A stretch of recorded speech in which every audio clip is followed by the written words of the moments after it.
পরিচ্ছন্নতার শিক্ষা। একটি রোদ ঝলমলে দিন। মসজিদের মোক্তব থেকে ভেসে আসছিল বাচ্চাদের আরবি পড়ার মিষ্টি আওয়াজ।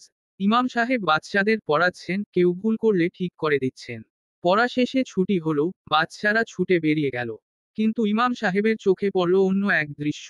গলির পাশে ডাস্টবিন। আশেপাশে ময়লা ছড়িয়ে ছিটিয়ে রয়েছে। কেউ কেউ দূর থেকে ময়লা ছুঁড়ে ফেলে যায়, ফলে বেশিরভাগ ময়লাই ডাস্টবিনের বাইরে পড়ে থাকে। সে সময় একজন পরিচ্ছন্নতাকর্মী এলেন ভ্যান নিয়ে, মুখে বিরক্তির ভাব। পরিচ্ছন্নতাকর্মী, এই এলাকায় মানুষ থাহে নাকি গরু থাহে?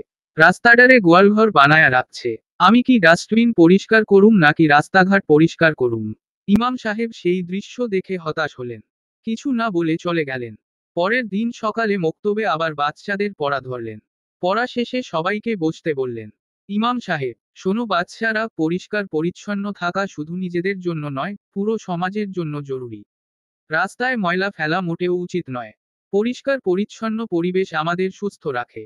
তখন রাতুল হাত তুলে বলল, উস্তাদজি, গতকাল সোহাগ কলা খেয়ে ছিলকা রাস্তায় ফেলেছিল। পড়ে দৌড়ে এসে নিজেই পিছলে পড়ে গেল।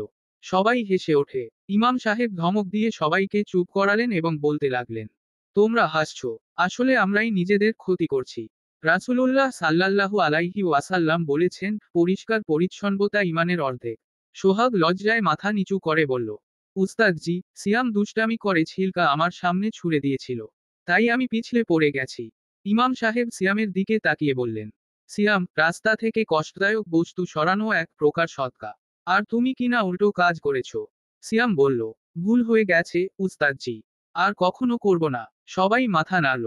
এরপর বাচ্চারা সবাই মিলে মসজিদ পরিষ্কার করলো। কিন্তু মজার ব্যাপার কি জানো? শুধু মসজিদই না, পাশের ডাস্টবিনের আশেপাশেও পরিষ্কার শুরু করলো তারা। কেউ গ্লাভস পরে, কেউ মাস্ক পরে, এমনকি অভিভাবকেরাও অংশগ্রহণ করলো। এই ছোট উদ্যোগেই পুরো মহল্লা পরিষ্কার হয়ে গেল। সত্যি, ছোট ছোট প্রচেষ্টায় গড়ে ওঠে পরিচ্ছন্ন দেশ। আমাদের সকলের একত্রিত চেষ্টায় পরিচ্ছন্নতা আসবে দেশটায়। দেশটাকে পরিচ্ছন্ন করতে সচেতনতাই যথেষ্ট। গল্পটি কেমন লাগলো জানাতে ভুলবেন না। আপনার লাইক, কমেন্ট এবং শেয়ার আমাদের অনুপ্রেরণা দেয় আরও সুন্দর গল্প নিয়ে আসার।